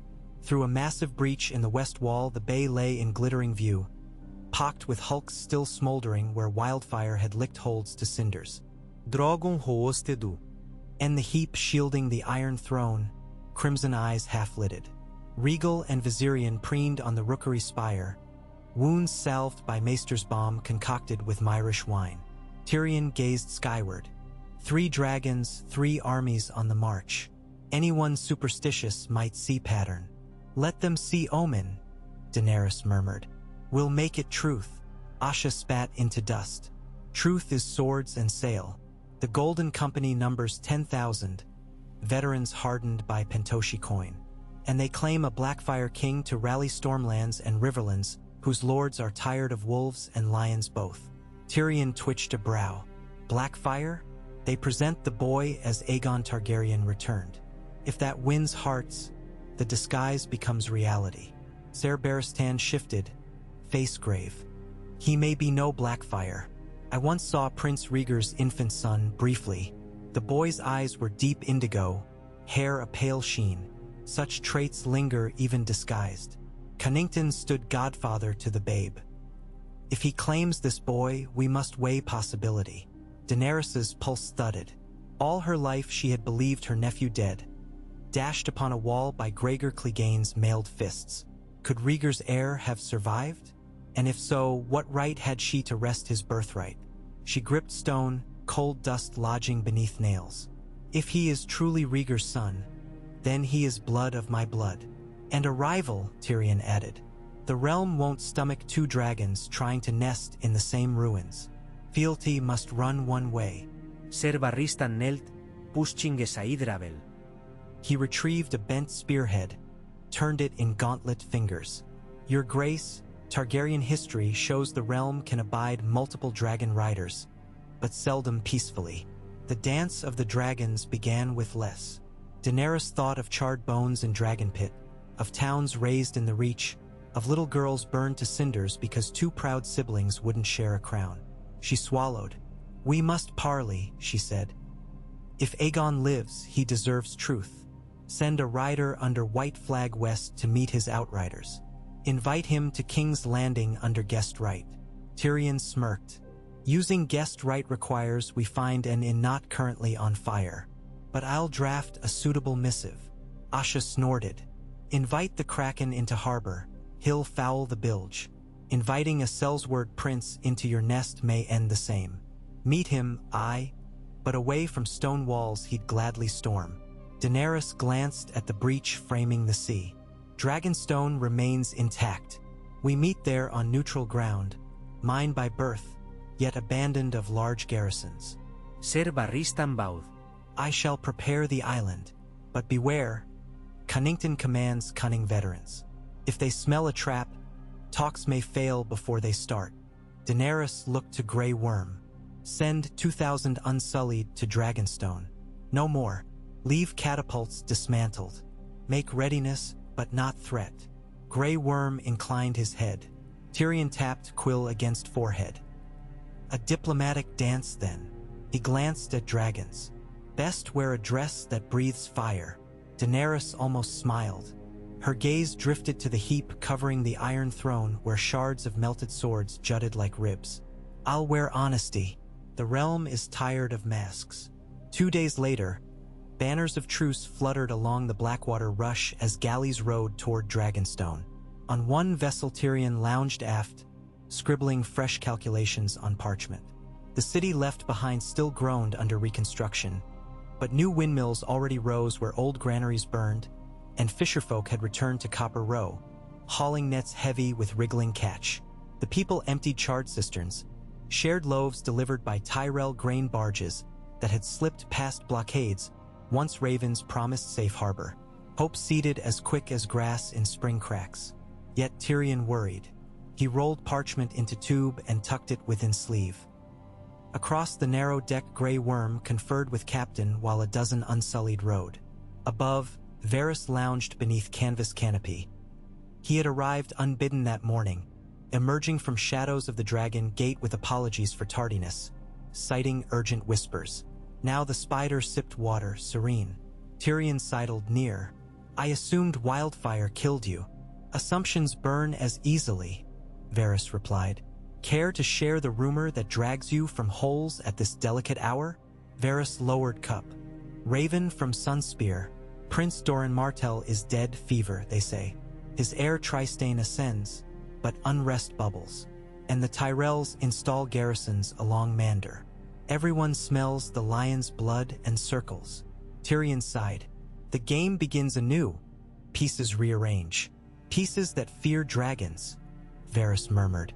Fear enough to ally where once they would war. See, the rose and the spear now share tables. Then we must offer something stronger than fear. Varys eyed distant silhouette of Dragonstone. Hope, hope, and maybe a marriage. Varys arched non-existent brows. Between whom? That? Tyrion said, lips twisting. Depends on whether Rhaegar's prince is puppet or partner. Dragonstone's black cliffs jutted like fangs above a churning inlet when the two flagships docked opposite piers. Sea spray licked basalt quays, and wind carried the sulfur tang of the volcanic soul beneath the island's crust. Daenerys stood at head of her retinue of 30, cloak clasped by a brooch in shape of triple-headed dragon wrought of dark stone recovered from the throne debris. Beside her paced Drogon, scales gleaming in weak sun. The other two dragons remained in sky, circling high like watchful kites. Across the pier ramp descended young Griff, no longer the blue-haired Sellsword disguise but a youth of perhaps 18, clad in black scales edged silver. Cunnington walked at his shoulder, grizzled beard braided. Behind came John Cunnington's banner of a griffin rampant crimson on white and 3 golden company standards. Yet the Sellsword veterans left spears stacked aboard ship. Only sword belts remained threaded through plain scabbards. A hush thick with salt settled as the two claimants faced each other. Gull cries echoed off tumbled towers. Waves rumbled in caverns. Daenerys broke the silence first. They told me you were dead. Young Griff, Aegon, breathed once as if tasting the sea. Then he spoke.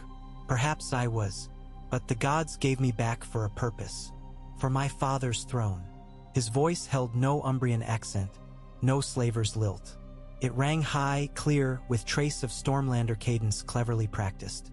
His eyes were violet, yes, but their hue leaned grayish rather than deep indigo.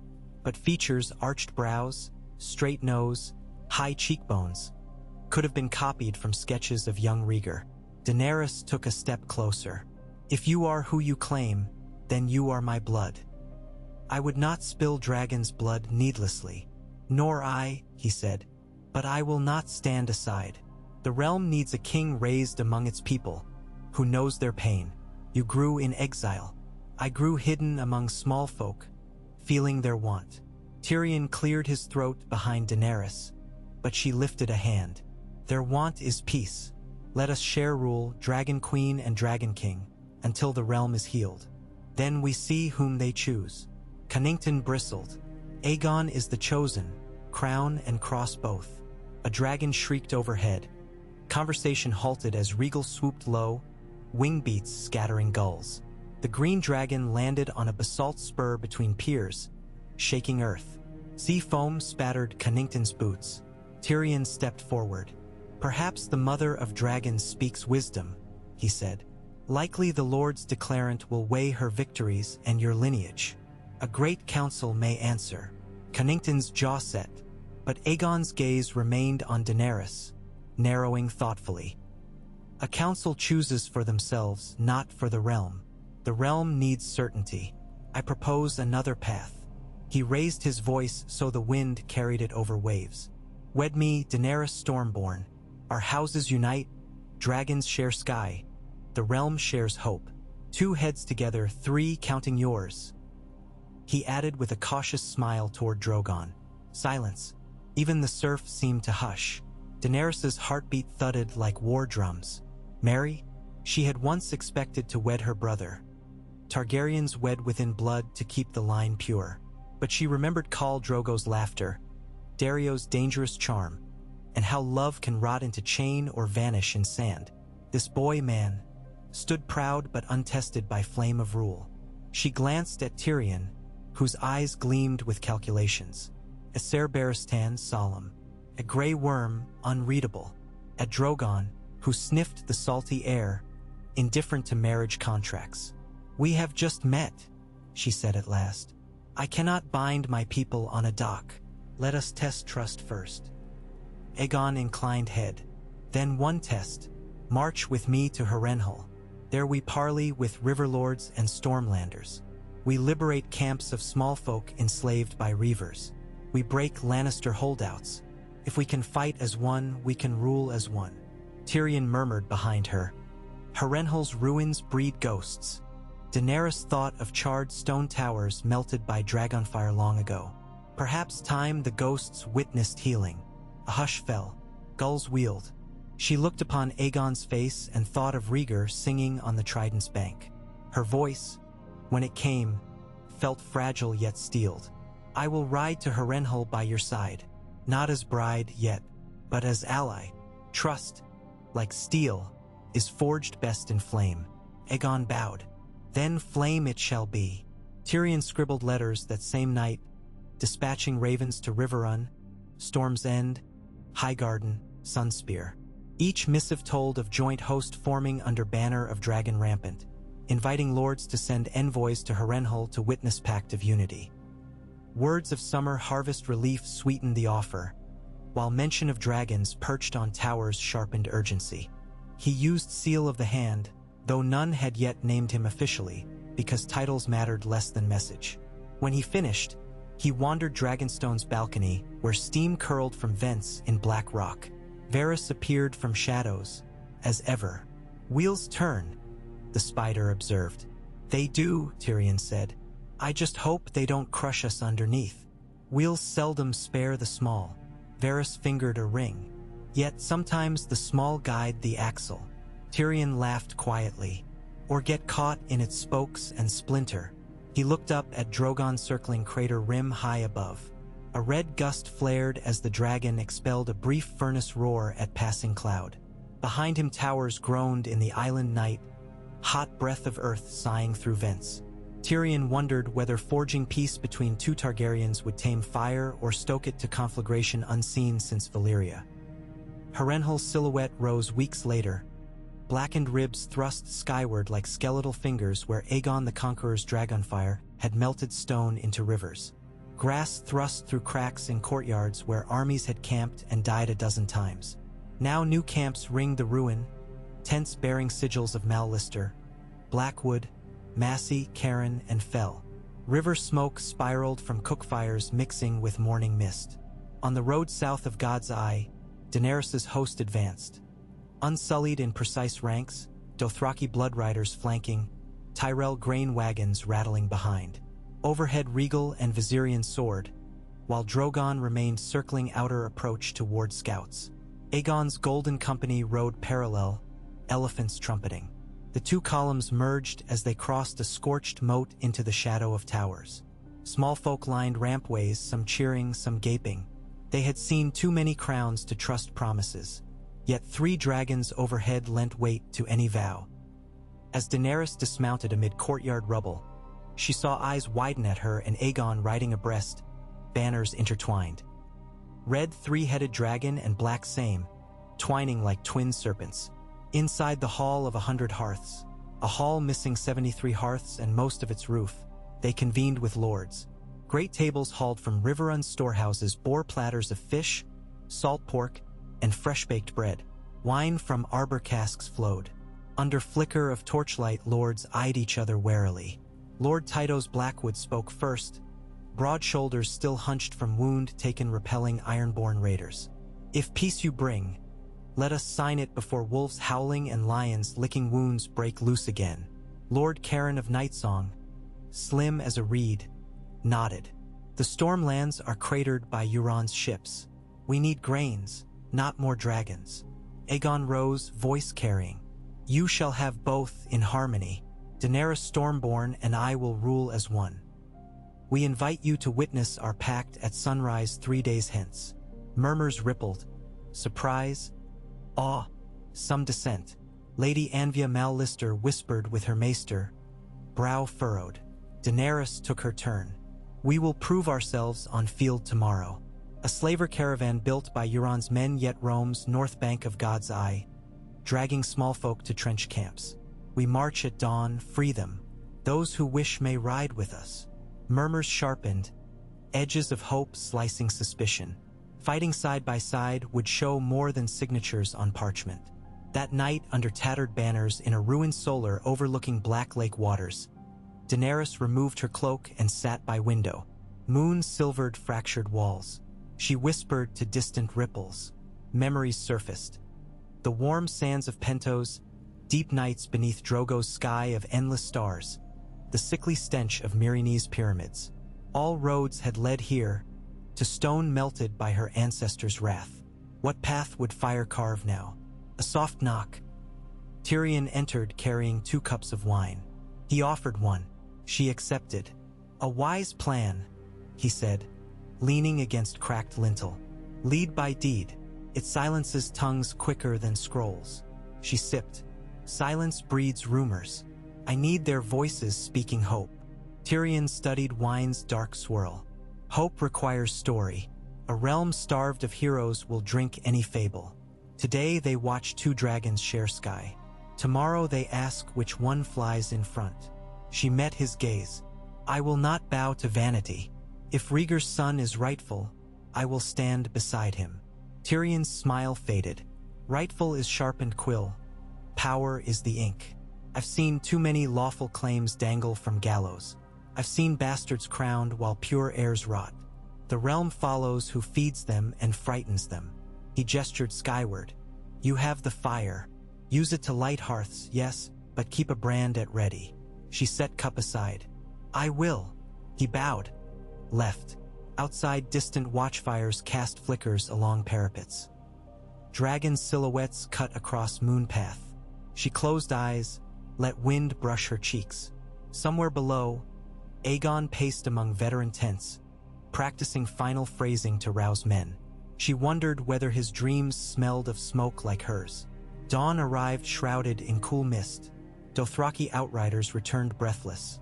The slaver convoy camped 4 miles north, ringed by wagons chained, guarded by Sellsword rabble and Reaver remnants.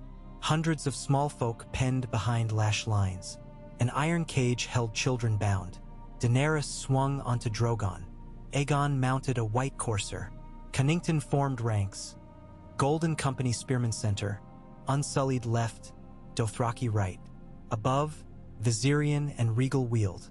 As sun's rim glowed above willows, the host advanced across dew-soaked meadow. Mist parted to reveal the convoy. Watchmen shouted. Reavers scrambled. Makeshift scorpions creaked. Bolts loosed haphazard, skittering across shields. Daenerys guided Drogon into steep climb, then plunged. Flame erupted in a roar that shook ground. A half-moon of wagons exploded into burning splinters. Small folk screamed, some in terror, some in sudden hope. Golden Company formed wedge and charged through breach, spears shattering ranks of ragged defenders. Unsullied marched left, shields locked, gladius blades striking exposed guts with surgical precision. Dothraki poured around right flank, Araks slicing rope lines, freeing prisoners who tumbled away as hoofs thundered past. Aegon rode at forefront, dyed scarlet cloak billowing. He parried a scimitar swipe, then turned, dragging opponent from saddle. He looked fluid, trained. Yet his eyes darted, flicker of uncertainty now and then. But his men rallied behind him, chanting Aegon, Aegon. Daenerys watched, stomach tight. Drogon banked again. She withheld flame, choosing targets where defenders massed away from prisoners. Soon the battle sagged. Survivors dropped weapons. Chains snapped. Freed captives knelt weeping, then rose shouting as Unsullied cut bonds. Daenerys landed amid trampled wildflowers. She dismounted, strode toward a cluster of children. One girl no older than 8 clutched a brother's hand, staring at the dragon like a dream come alive. Daenerys knelt, offered water skin. The girl drank shakily. Tears tracked through grime. Over her shoulder Aegon dismounted, wiping blade. His cloak spattered red, but his eyes shone. He helped an old man onto a litter. Connington signaled horns. Host withdrew, escorting freedfolk. Later, back inside Harrenhal's courtyard, lords gathered again. Survivors told of queen and king who fought together, dragons that spared innocents. The story spread as embers in dry grass. That evening, banners lowered and new ones rose. The trident of Tully renewed allegiance. The black bat of Went revived for first time in years. The 9 vines of Vintner's Keep. Lords swore fealty to the Dragon Pact. Amid celebration, Tyrion watched Connington speak quietly with Ser Barristan, their faces intense, almost pained. He approached, curiosity twitching. Connington looked up. Ser Barristan says you once counseled mercy.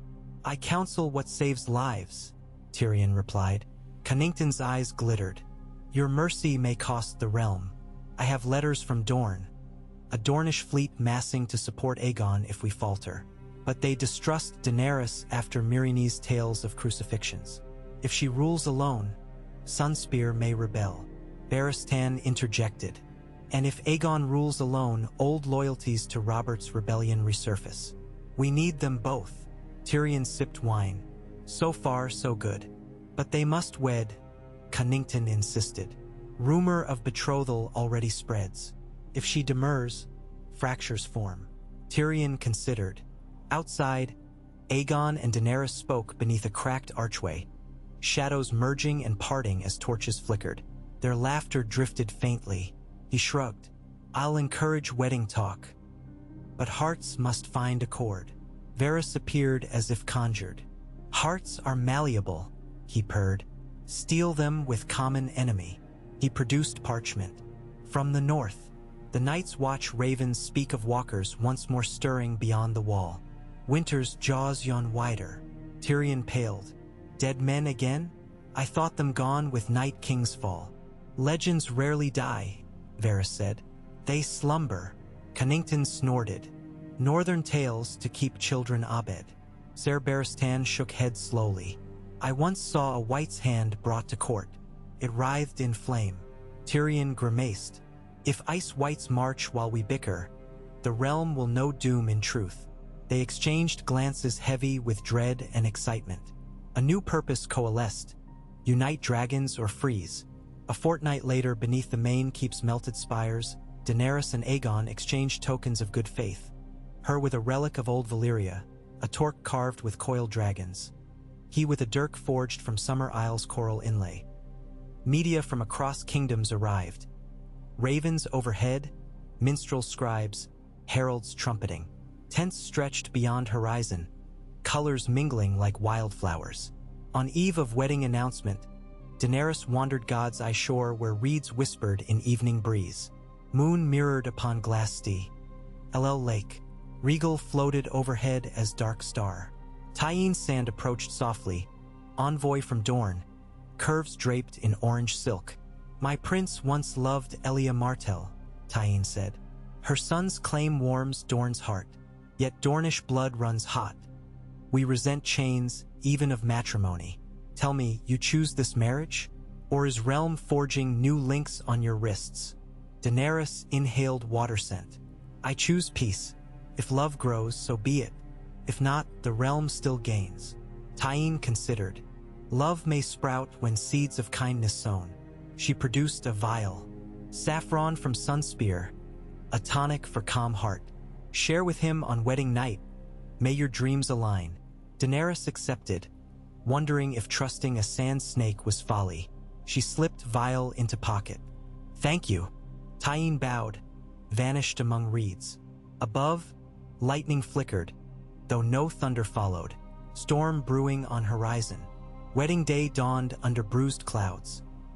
Great bonfires ringed broken castle, braziers of driftwood scented with myrrh. Lords assembled before a dais erected in courtyard. Maesters from Citadel wore gray-lined scarlet signifying royal union. Septas sang low hymns. The High Septon himself had refused to leave Old Town. Instead, a lesser Septon performed ceremony. Tyrion adjusted new doublet, counting wine casks. Varys hovered near dais steps, smiling benignly. Asha Greyjoy stood among northern envoys, arms folded, eyes wary. Drums rolled as Daenerys emerged, clad in gown of smoke-gray silk that rippled like dragon wing, studded with bloodstone scales. Her hair twined into 3 braids bound by silver rings. Drogon glided low overhead, sending gusts swirling. Across dais Aegon waited in armor the color of midnight, cloak white as dawn. They clasped hands. Maester read vows. Tycho Nestoris of Iron Bank observed, quill noting debts. Lords cheered. Wine spilled. Yet when moment came to place crowns, 2 circlets of hammered iron and pale jade, a tremor shook ground. A hush spread. From distant main gate thundered hoofbeats. A rider burst through, armor crusted with ice, cloak ragged. He reined steaming destrier before dais, lifted helm. Beneath it Ed Tollett, acting Lord Commander of Night's Watch, face gaunt with exhaustion. His voice cracked across courtyard. The wall has fallen. An army of dead marches south. Winter is here. Silence. Flames of braziers guttered in sudden chill seeping across yard. Frosting blackened stones. Breath plumed white from gathered throats. Daenerys felt her pulse slam. She looked at Aegon. Something in his eyes, dread, yet determination, flickered to life. Tyrion muttered, "Seven save us." Ed continued, "Dead past last hearth, heading for the neck. Wildlings flee before them, whites in pursuit. White walkers ride side by side with giants wrought of ice. Castle black burns blue. Collective gasp. Lords staggered. Some fell to knees." Aegon stepped forward. His voice rang steady. "We prepared to unite kingdoms. Now we must unite life itself. We march north." Daenerys grasped his hand again. "With dragons." Cheers rose thin, fearful but hopeful. War drums sounded as if from within the earth. Overhead, Regal and Viserion shrieked, war cries echoing across Haunted Lake. Tyrion whispered to Varys, "Well, the honeymoon will be brisk." Within hours war councils formed. Ink-stained maps showing North, Carhold smoking, Winterfell mustering under Queen Sansa. Ravens flew summoning every able sword. Houses set aside grudges. Promises of pardon and reward dangled. Tyrell grain pledged for northern armies. Ironborn longships commanded by Asha offered to ferry troops up western coast. Across continent drums of mobilization beat. Daenerys and Aegon walked ramparts at dusk. Storm clouds roiled, wreathing towers. She felt heaviness press behind eyes. Nights of little sleep, weight of yet unborn war. "We stand together," Aegon said, voice low. "If I fall, you carry flame. If you fall, I swear I'll bear it." He paused. Perhaps this is love after all, when survival forges hearts. She turned, traced line of his cheek. He seemed so young, yet eyes carried sorrow of exile. She kissed his brow. "We will not fall." Lichtning Tore Sky, Tanda rollet. As armies marched, the realm shifted. Jaime in Red Keep's dungeons received Raven from Brienne in Wintertown. She fought beside Sansa's levies. Cersei paced cell, composing vengeance pledges to any eager ear. The High Sparrow preached that long night returned to punish sins of pride. Stone dogs and beggar knights brandished holy fires in alleyways. North of Deepwood Motte, a shivering girl named Lyanna Mormont strapped on two big helm and rallied islanders. In her satchel she carried a letter requesting Daenerys' dragons lend flame to frozen seas. Beyond the ruins of Hardhome, silent winds bore unnatural dirges. White walkers led ranks of dead knights once sworn to Bolton's, Frostfang tribesmen, children from abandoned villages. At their center strode a figure in armor of mirror-smooth ice, face hidden beneath visor of frozen tears. In his right hand he carried a scepter fashioned from the spine of the Night King slain at Winterfell. The weapon pulsed with faint azure light, calling storms. Inside Godswood of ravaged Winterfell, Bran Stark sat beneath Heart Tree, eyes milk-white, mind reaching through her roots and crow wings, sensing cold tide rising.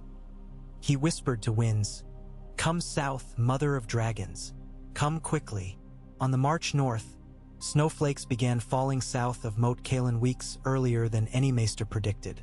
Fields of barley Daenerys had promised riverlords withered under frost, grain shriveled, stalks brown. Supply wagons slowed, yet still armies pressed on, boots crunching on hardening mud. On a bleak ridge above the neck, Daenerys halted to rest Drogon. She gazed at endless legion of soldiers stretching valley. At her side rode Sansa Stark, who had come south with a small escort to meet allied host. Sansa's red hair flamed in pale sun. Her voice carried wind-steeped sadness. "The North remembers the last dragon war. Yet we welcome you now, because anything burns better than ice." Daenerys nodded. "We will give you fire enough." Aegon rode forward. He offered Sansa a curt bow. She assessed him coolly. "Another Targaryen?" The North remembers that too.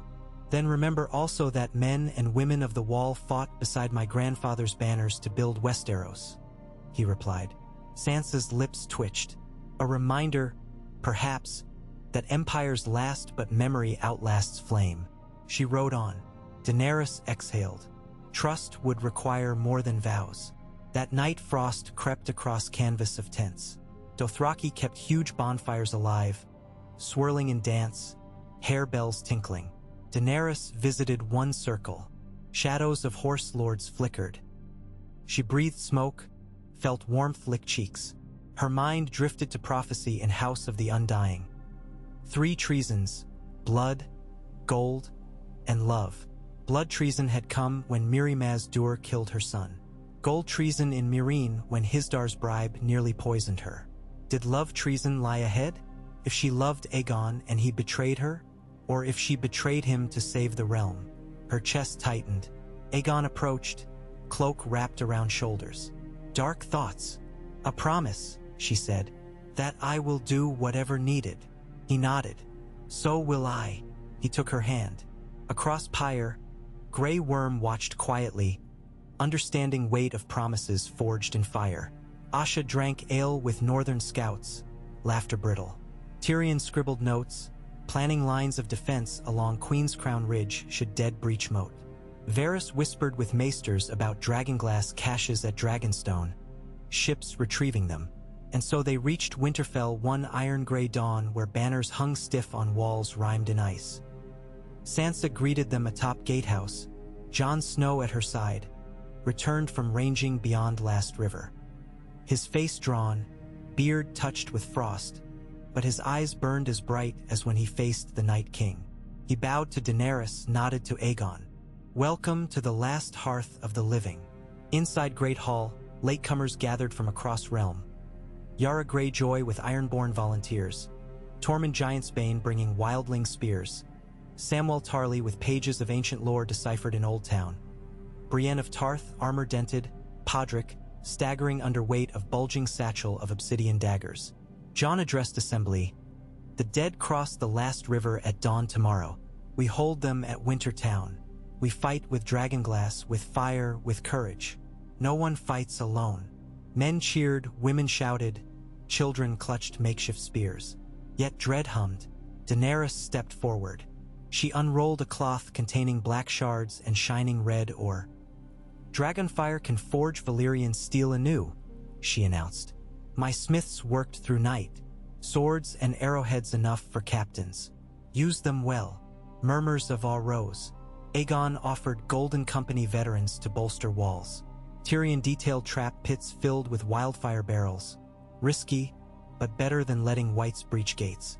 Bran spoke rarely, but when he did his words chilled spines. Don't let the one with scepter reach the weirwood. If he touches the roots, all memory cracks. He refused further explanation. Outside, preparations crescendoed. Unsullied lined battlements.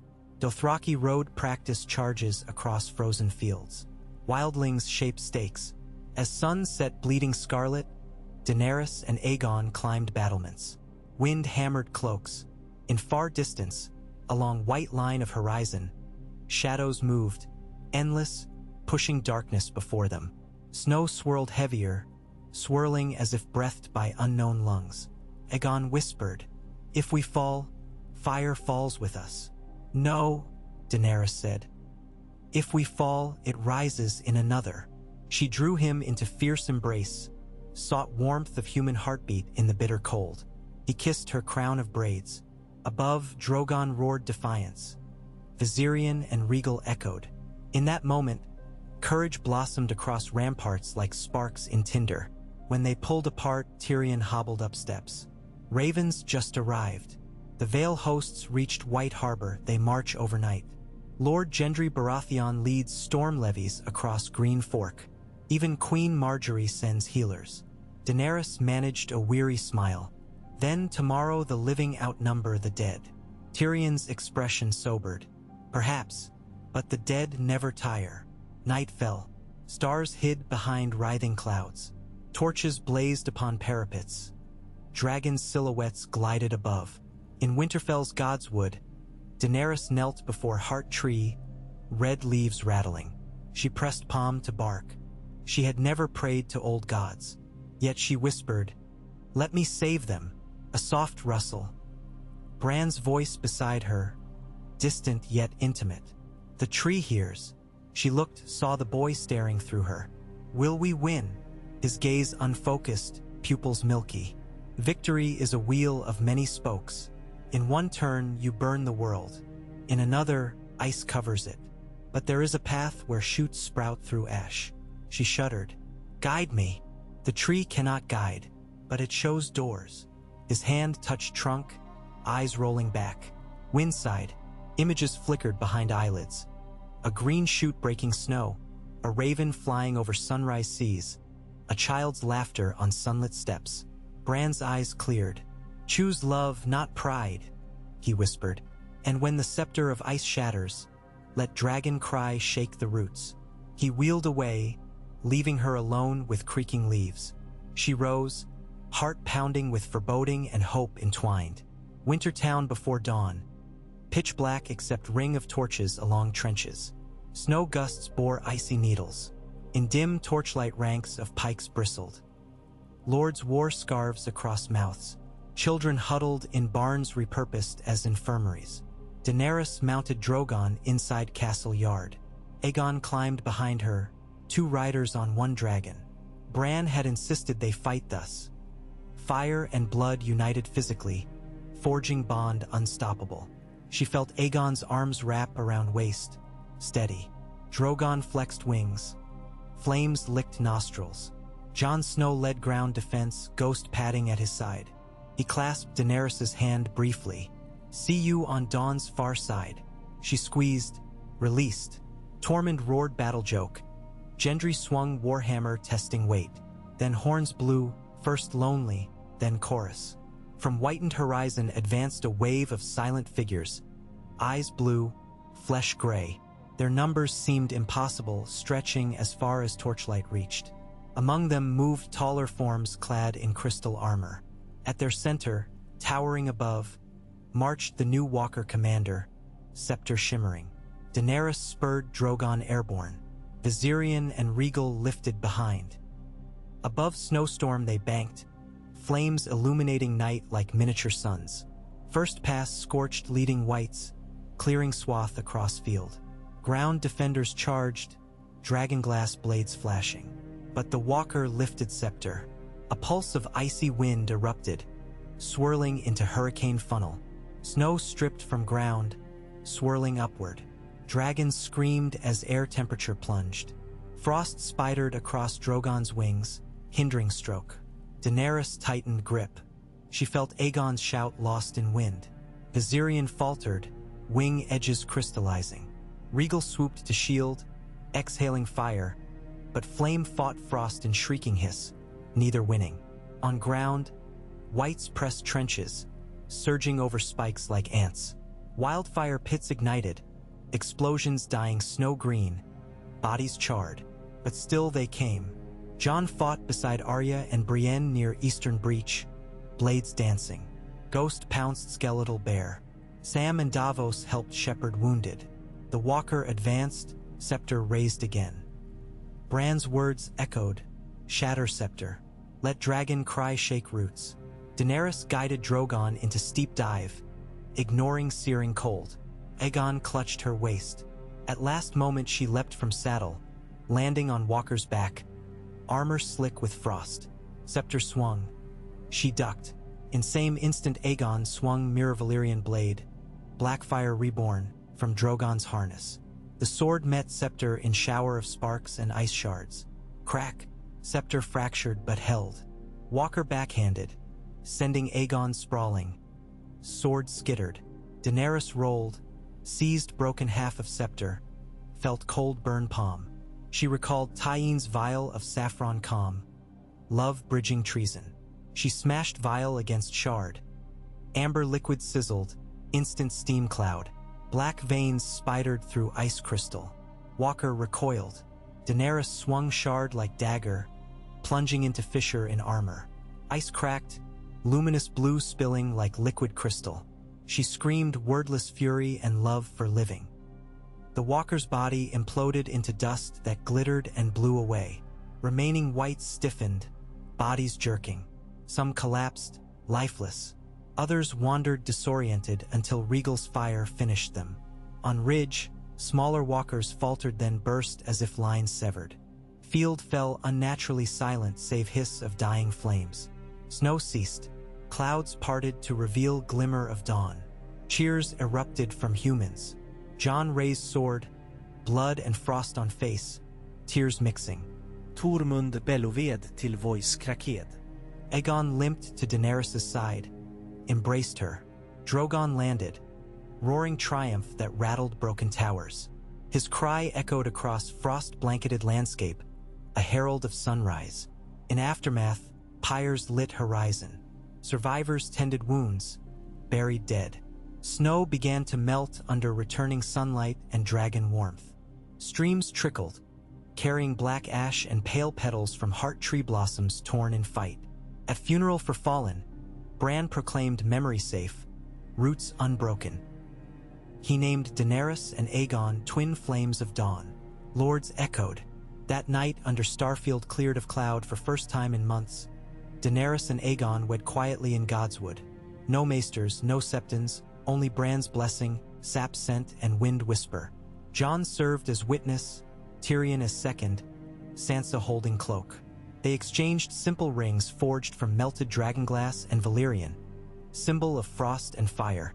Their kiss sparked new hope across war-torn realm. Bells rang in Winterfell and Riverrun, Old Town and Sunspear. Small folk sang of dragons who rose above pride to save living. And though challenges loomed, rebuilding, healing, forging laws for kingdoms weary of war, the dream of dawn glowed brighter than ember of any forge.